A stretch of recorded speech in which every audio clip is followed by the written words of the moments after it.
6 and 9 a.m. And now it's time for us to say a very good morning to Nico Kleynhans. Good morning, sir. Good morning to you and good morning to the listeners.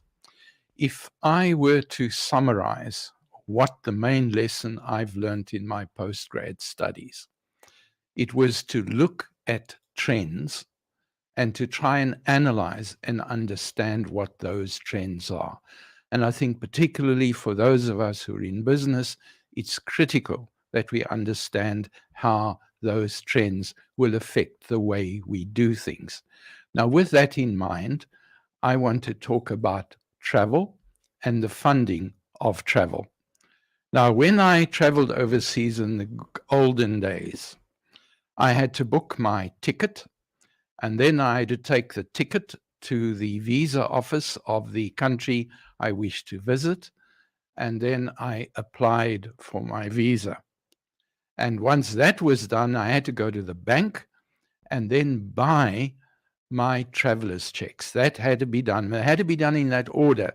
If you tried it in any other order, you would get nowhere. And then the last thing you did a day or two before you left is you got a little currency package. So it was in dollars or whatever currency of the country that you were going to visit. The banks made a fortune because the traveler's checks were expensive to buy. And those days, especially if you went to Europe, the Netherlands had a different currency to Belgium. And they had a different currency to the French. And they had a different currency to Greece. So you had to decide which countries you needed currency and which countries you needed the traveler's checks. And the problem was, every time you left the borders of a country, you had some spare notes, which were now useless, and you had coins that you couldn't do anything with. And after 4 or 5 countries, you had 300 or 400 rands worth of coins that you basically had to throw away, or generally what you did at the airport, you just threw it in a drum and it went off to charity. But the banks made the money. And then on the return, you were required by law to sell back the notes and the traveler's checks to the bank again. So the bank made a lot of money. And then came the glorious day when credit cards became available. Now what you had to do is you had to tell the bank which days you were going to be in which countries.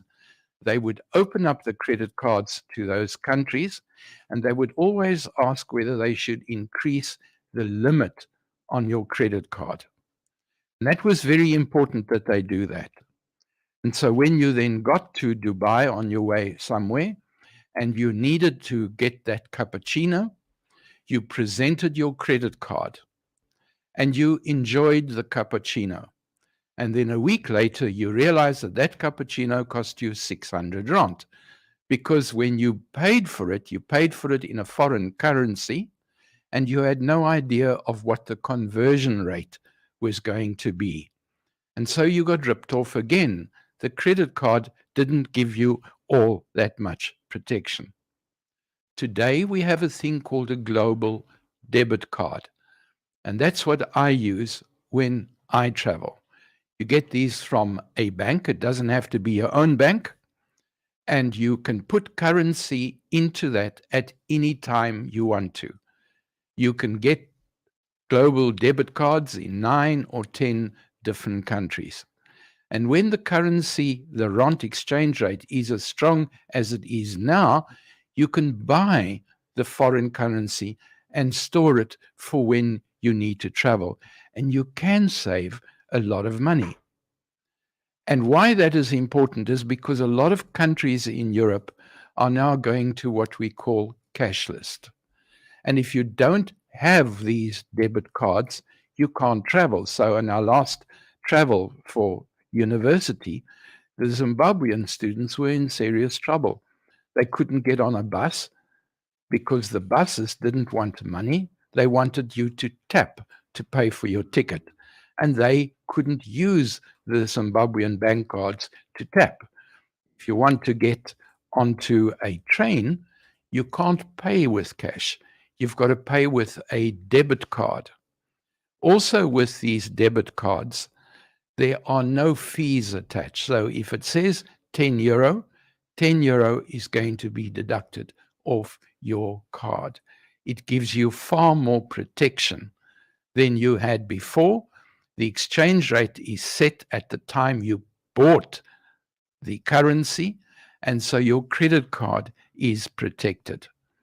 So for me, the trend that I see happening is we no longer need to buy those dreadful foreign exchange coin packs. We just use our debit card.